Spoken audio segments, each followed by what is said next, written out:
saya akan menjelaskan tentang rumah adat di Timor, khususnya di TTU. Rumah adat merupakan salah satu bentuk interpretasi budaya daerah setempat yang kaya dengan keunikan sejarah dan filosofinya. Rumah adat atau yang biasa disebut orang Timor Uimleu adalah sebutan tradisional suku Dawan.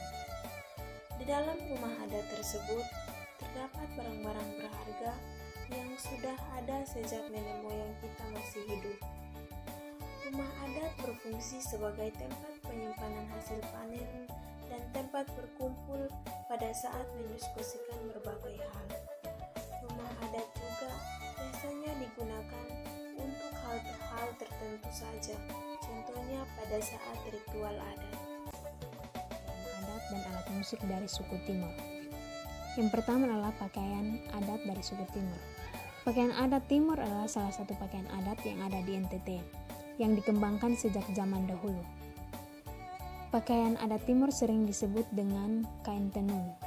Kain tenun dari suku Timor dilestarikan secara turun-temurun. Seni ini ditularkan kepada anak cucu demi kelestarian kerajaan ini.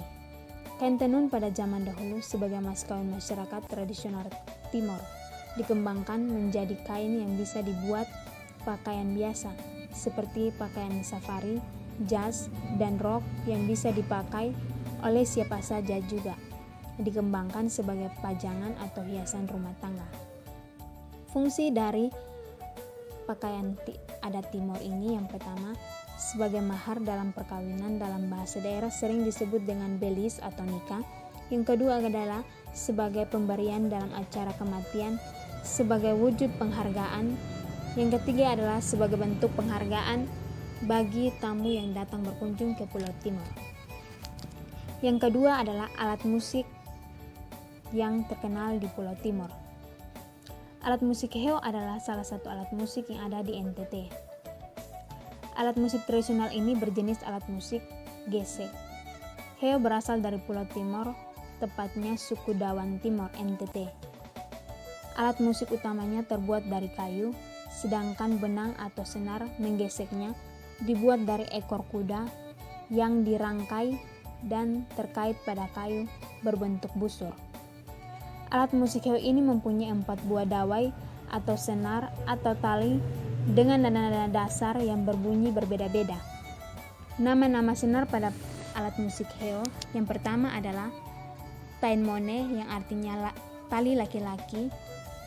Yang kedua tain anak yang artinya tali anak kecil. Yang ketiga adalah tain veto adalah tali perempuan. Dari TTU itu ada tari bidu. Tari bidu ini merupakan tarian tradisional yang berasal dari tradisi TTU atau Timur Tengah Utara yang diwariskan secara turun-temurun. Tari ini dulunya digunakan masyarakat sebagai media para pemuda dan pemudi, terkhususnya bagi para remaja yang sudah direstui orang tua atau sudah siap untuk dinikahkan, untuk saling mengenal dan memilih jodoh yang mereka inginkan. Namun sekarang, seiring waktu yang semakin berkembang dan zaman yang semakin modern, masyarakat TTU menggunakan tarian ini sebagai penyambutan kedatangan tamu. Menjelaskan contoh lagu daerah asal saya, Soet ETX yang berjudul Usia Pakait. Nah, lagu ini berisi ratapan manusia di hadapan Tuhan terhadap bencana kekeringan yang sedang menimpa. Kita tahu bahwa kekeringan memang kerap melanda pulau yang hampir seluruh masyarakat berprofesi sebagai petani dan menggantungkan hidup pada hasil-hasil pertanian ini.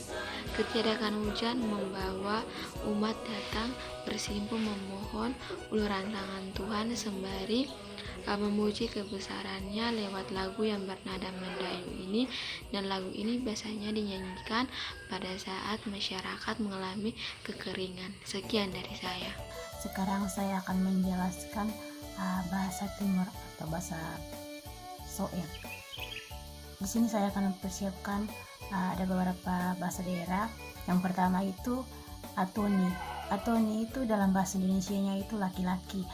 Kalau Bive dalam bahasa Indonesianya perempuan, Liana dalam bahasa Indonesianya anak kecil, Amnasi dalam bahasa Indonesianya orang dewasa. Uah disebut dalam bahasa Indonesianya itu Pinang, Manus dalam bahasa Indonesianya Siri, Okomama disebut dalam bahasa Indonesia tempat siri, Atun Amaf disebut dalam bahasa Indonesia bawah pohon. Baik, di sini saya akan membawakan materi tentang makanan khas orang Timur. Proses membuat jagung bose. Sebelum menjadi bose, jagung itu harus dikupas dari kulit, terus diluru. Setelah diluru, jagung itu harus ditumbuk sekitar 30 menit. Tergantung dari kekuatan orang yang menumbuk dan kita akan saksikan langsung proses menumbuk biji jagung yang utuh menjadi jagung bose. Belum menjadi bose apabila sudah dimasak. Dan ini cara menumbuk jagung dan ditumbuk di dalam mesum.